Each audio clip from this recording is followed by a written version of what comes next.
My guest today is Travis Springer. He's president of Sagiss, a Dallas-based managed services provider.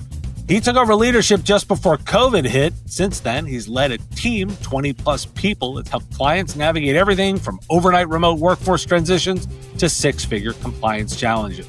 If you're running an MSP and want peer-tested lessons from the field, this is the one to do. A bonus episode of The Business of Tech.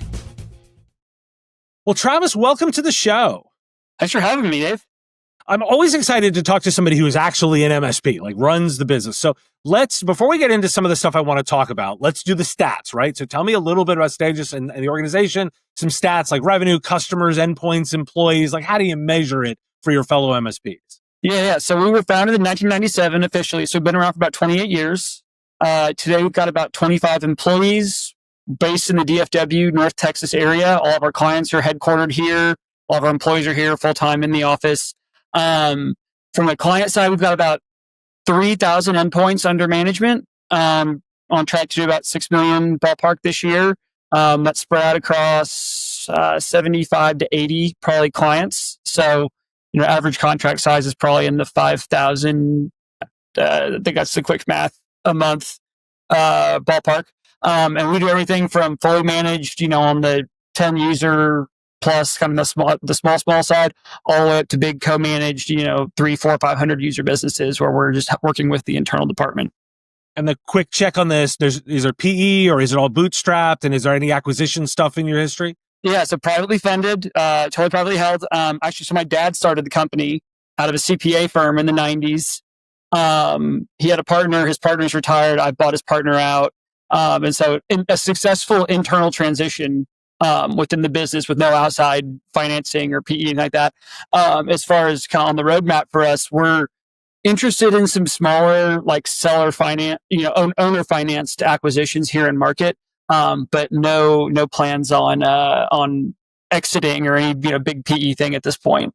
Cool. Well, that just gives the baseline for everybody. These give the stats. So I want to get into a couple of things, because what I found in researching your organization, a lot of MSPs are really leaning into remote only or heavy automation. And one of the things that I thought was interesting about your organization is you've really doubled down on high touch in-person support. Talk to me a little bit about that decision making and what the trade-offs you've had to make to execute on it. Yeah. So I think we probably gets we try from the outside, we try to make it look very high touch in person. And what drove that is a lot of customer feedback on the existing clients and, sales prospecting process of complaints that it's like pulling teeth to get my MSP to come on site when I have a problem. And we thought, hey, well, especially being geographically focused, we can come on site. And if that's the difference between getting or not getting a $10,000 a month contract, like we can go on site for that. So point being there, we are like very heavy in remote automated processes, right? Like we do 95% of our work remote. But we do go on site as needed, when needed. One of the things we do is we go proactively every month. We go to our clients, whether they have, I tell them if you could open 0 tickets, there could be no open tickets on our board. We're still going to come on site.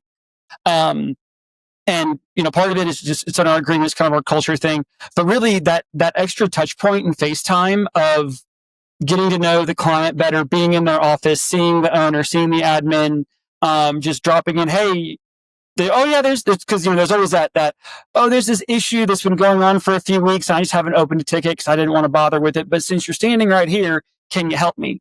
And like anybody in the MSP space, our touch points are critical with our clients. And so we found that forcing that helps on client retention and referrals and all the growth metrics we look at. And so it's kind of become a differentiator for us that we lead with that.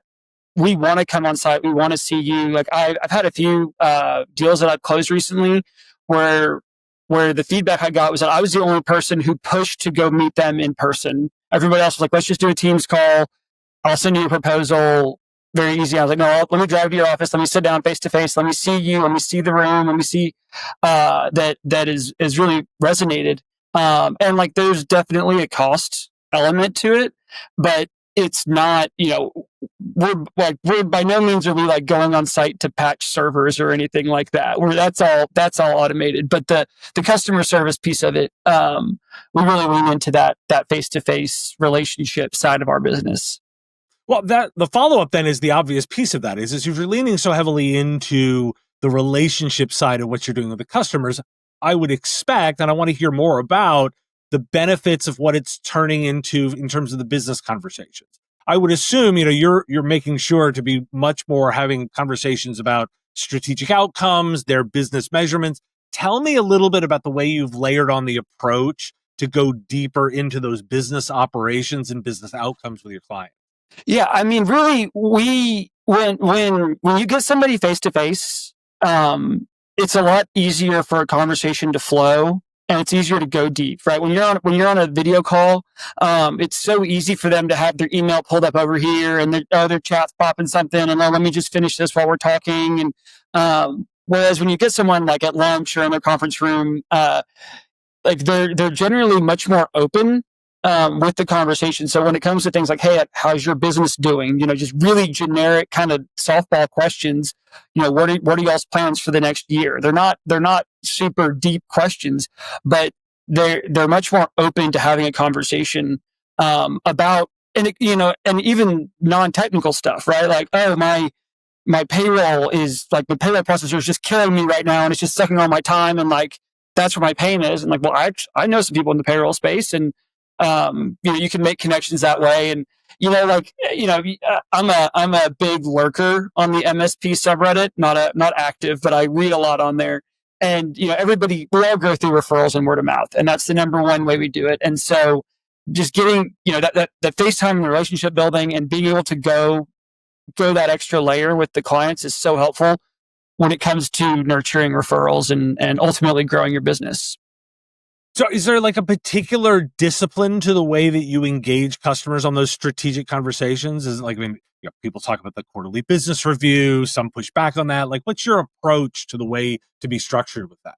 Yeah, so there's a few layers to it, right? So one, like on the quarterly business review, I'm in the camp, I call them the OBRs, the occasional business reviews, because every business is different, right? We've got some clients that we talk to once a year. We've got some clients we talk to once a week. And it just depends on their size, their complexity, where they're going, kind of the season of the business they're in, right? Like, we're going through an acquisition phase. You're going to have a lot more interaction with your MSP than when you're in cruise control, and looking at exiting even of like, hey, we want to like kind of smooth things out and change that dynamic. So, for us, it's not super super structured.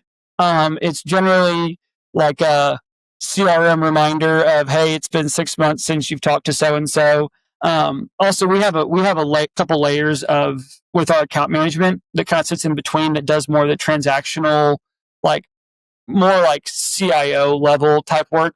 And so they're doing a lot more of that day-to-day stuff. And then I'm coming in more for like the lunch of like, hey, let's just take them to lunch and talk about their business. And you get going about kind of, their kids or their family or their company or how they got started. And inevitably they wind up telling you something that you can help them with.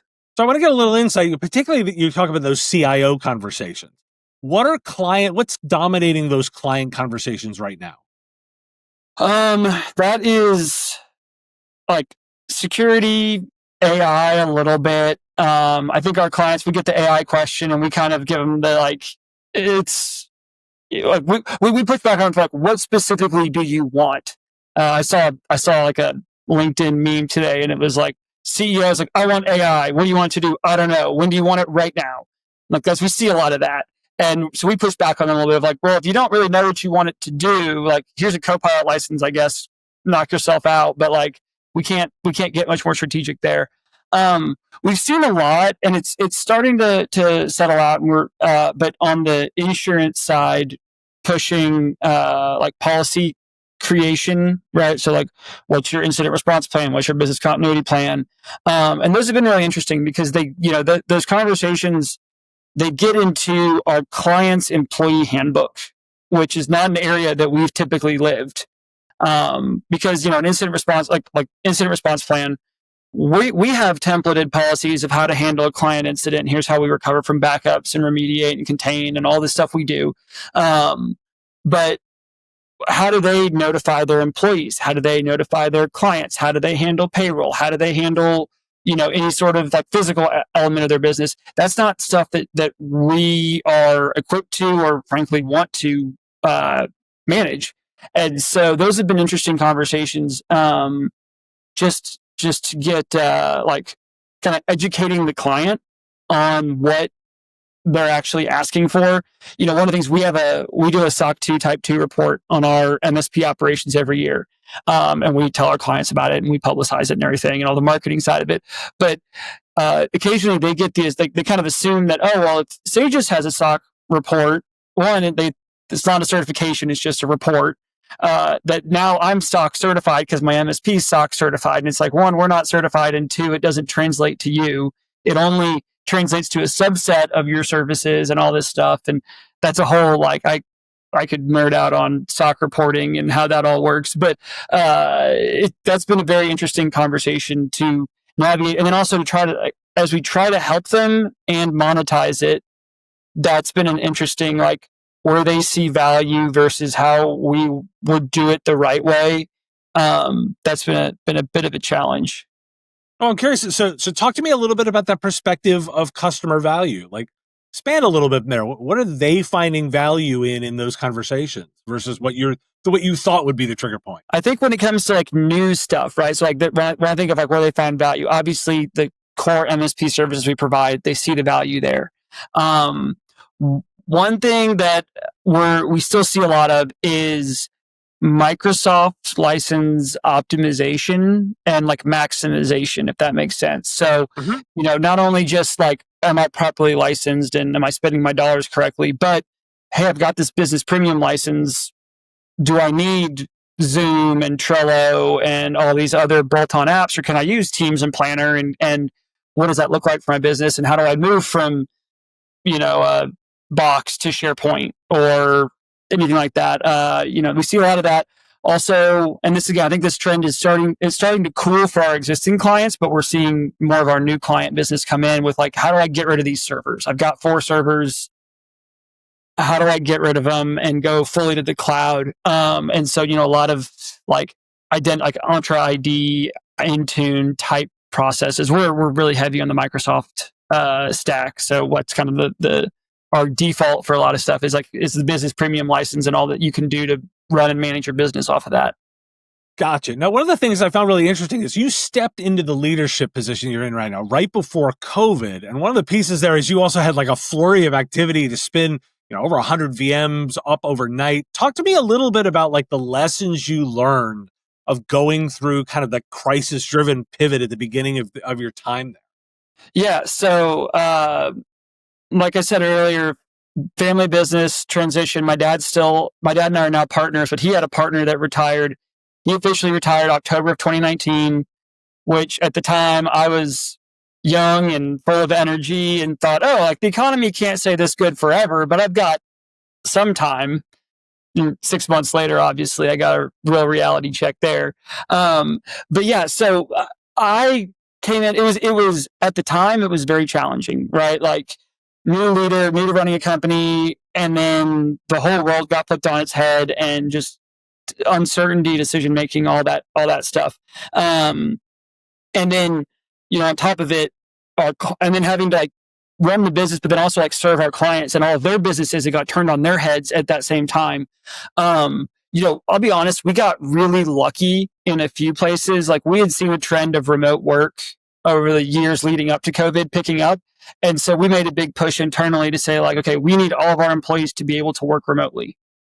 And it was literally January of 2020 that we got the last order of laptops to finally replace everyone. We'd gone to a hosted phone system and we had done all of this stuff so that when COVID hit, we were in a really good position. And as much as I would love to claim some sort of foresight or strategy for it, it was really just dumb luck that we got it done in time.